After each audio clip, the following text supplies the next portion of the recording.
Hello बच्चों, let's read the question.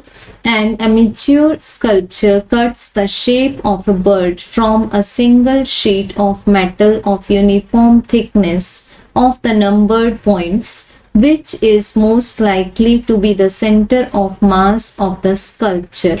सो बच्चों related article हम रेफर कर सकते हैं 11th NCERT part 1 page number 145 पर. सो गिवन है कि एक स्कल्पचर कट किया गया है in the shape of A bird और हमें बताना है कि इसका सेंटर मोस्ट लाइकली किस पॉइंट पर लाई करेगा.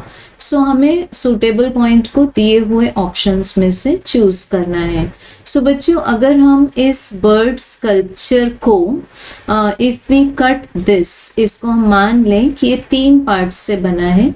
फर्स्ट पार्ट हम मान लेते हैं हेड, सेकेंड पार्ट मान लेते हैं टेल और थर्ड पार्ट मान लेते हैं ये मिड बॉडी.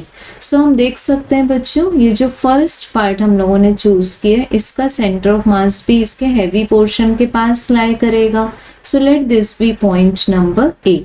और जो टेल है इसका सेंटर ऑफ मास भी यहाँ पर लाई करेगा. सो इस पॉइंट को हम मान लेते हैं पॉइंट नंबर बी.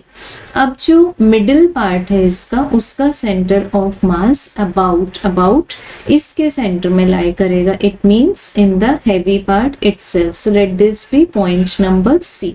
अब इसमें से जो मोस्ट हैवी पार्ट है वो मिडिल पार्ट है.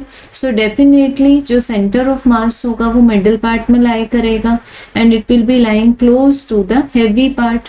सो इसकी जो मोस्ट पॉसिबल पोजीशन है दैट इज पॉइंट नंबर 4.